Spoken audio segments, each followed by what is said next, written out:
মুখ্যমন্ত্রী এটা যদি নাটক হয়, এই নাটকে বাংলার প্রত্যেকটা বিরোধী রাজনৈতিক দলের উচিত মুখ্যমন্ত্রীর এই নাটকে সামিল হওয়া।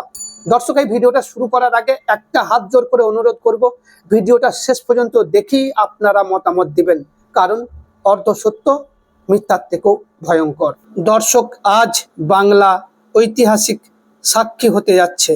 হ্যাঁ দর্শক, স্বাধীনতার পর থেকে এই রকম কোনো নজির ভারতবর্ষে নেই।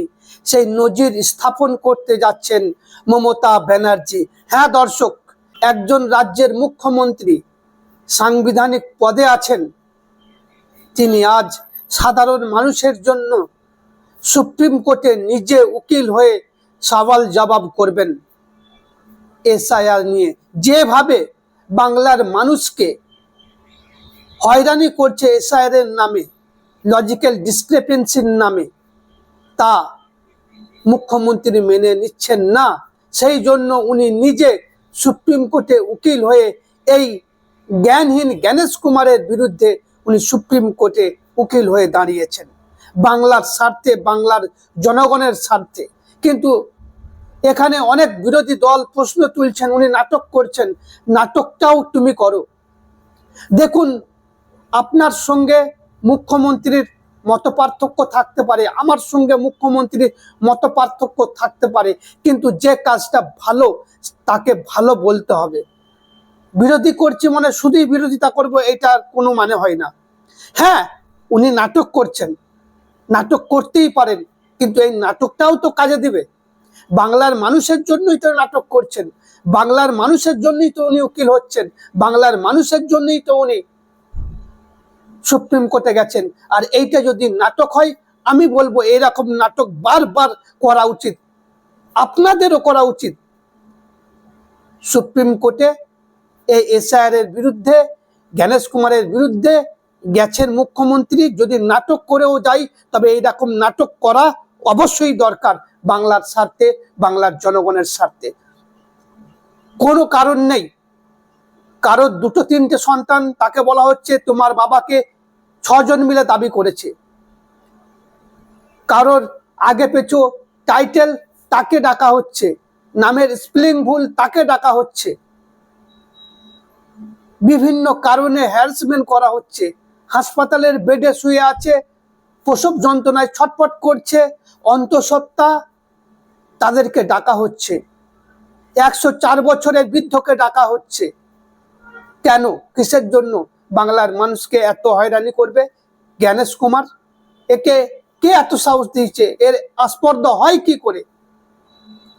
যাদের ভোট নিয়ে তুমি সরকার হয়েছো, তাদেরকে বলছো তুমি ভারতীয় ভোটার নাকি, প্রমাণ দাও।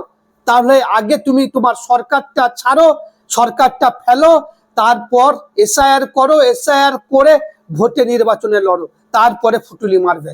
মুখ্যমন্ত্রী এটা যদি নাটক হয়, এই নাটকে বাংলার প্রত্যেকটা বিরোধী রাজনৈতিক দলের উচিত মুখ্যমন্ত্রীর এই নাটকে সামিল হওয়া।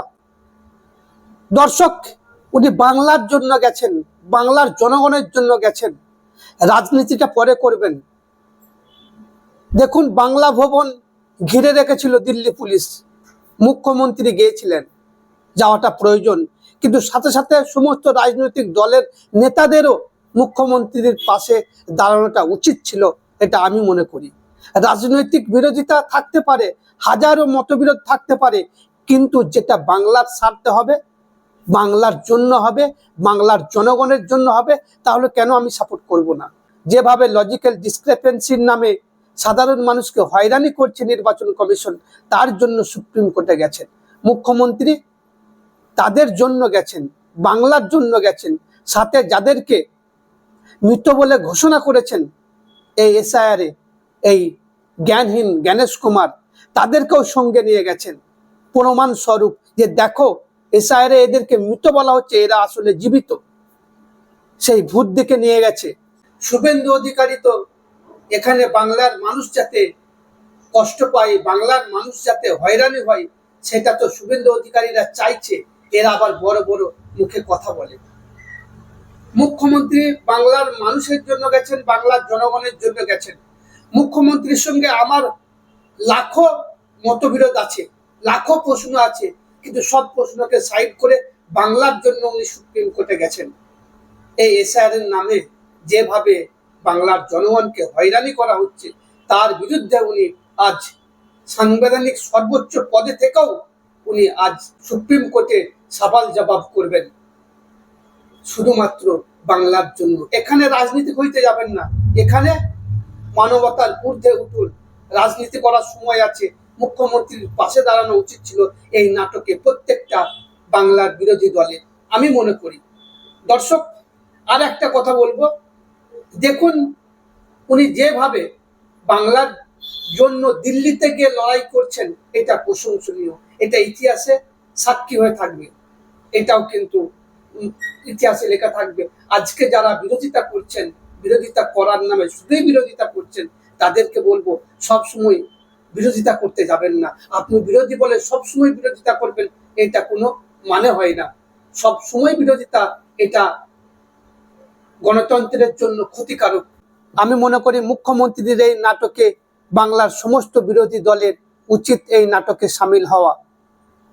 পরবর্তী প্রজন্ম যখন প্রশ্ন করবে এসআইআর এইভাবে সাধারণ মানুষকে হয়রানি করা হচ্ছিল, তখন তোমরা কি করেছিলে, তখন কিন্তু মুখ্যমন্ত্রীকে ইতিহাস হিসাবে দেখানো হবে যে এই মুখ্যমন্ত্রী বাংলার জন্য, বাংলার মানুষের জন্য নিজে সর্বোচ্চ পদে থেকেও সুপ্রিম কোর্টে উকিল হয়ে সাধারণ মানুষের কণ্ঠ স্বর হয়ে গিয়েছিলেন।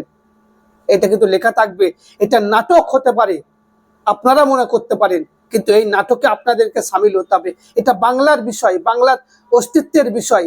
যারা বাংলাকে নিশানা করছে, বাঙালিকে বাংলাদেশি বলছে, বাংলা ভাষাকে নিয়ে যারা তাচ্ছিল্য করছে, বাঙালি ভোটারদের মৃত বলে ঘোষণা করছে, বাঙালি ভোটারদের মৃত বলে দেখানো হচ্ছে এসআইআরে, এইসব প্রতিবাদ করতে গেছেন দিল্লিতে নিজে উকিল হয়ে। এটা যদি নাটক হয় বাংলার জন্য, বাঙালির জন্য, তাহলে এরকম নাটক বারবার মুখ্যমন্ত্রীর করা উচিত। মুখ্যমন্ত্রীকে আপনি লাখো প্রশ্ন করতে পারেন, মুখ্যমন্ত্রীর সঙ্গে আপনার হাজারো বিরোধিতা থাকতে পারে, কিন্তু বাংলার স্বার্থে সকলে এক হন।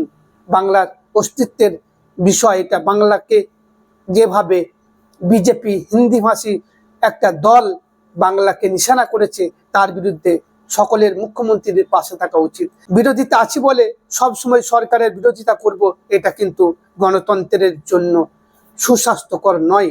সরকারের বিরোধিতা আপনি করুন, কিন্তু সরকারের পাশেও দাঁড়ান বাংলার স্বার্থে। কিভাবে লড়াইটা দিবে সরকার, সেইভাবে আপনাকেও সরকারের পাশে দাঁড়াতে হবে। সরকারের পাশে থেকে আপনাকে সাপোর্ট করতে হবে বাঙালির জন্য।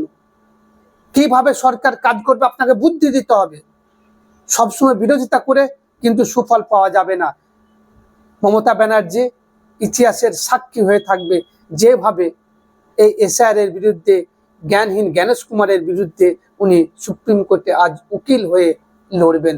এইটাই সব থেকে বড় খবর, যে উনি আজ বাংলা বাঙালির জন্য উকিল হয়ে লড়বেন। আর কিছু গদি মিডিয়া, এই যে আর বাংলায় দেখছেন সকালে মমতা ব্যানার্জিকে আমি বললাম কি করবে, মমতা ব্যানার্জি হাত জোর করে চলে গেল। কি রকম মানে নির্লজ্জতার একটা সীমা থাকে। উনি গাড়িতে আছেন, জানালা লাগানো আছে, দূর থেকে বলছে মমতা ব্যানার্জি কি বলবেন, আর ও ঢোকার সময় যারা জনপ্রতিনিধি হয় তারা হাত জড়ো করেই যায়। এটা দেখে বলছি মুখ্যমন্ত্রী আমার প্রশ্ন শুনে হাত জড়ো করে দিলে। সত্যি এই সমস্ত নাটক বন্ধ করে বাঙালির সাপোর্ট নিন। যারা বাঙালিকে শেষ করার চেষ্টা করছে, যারা বাঙালি জীবিত ভোটারকে মৃত বলছে,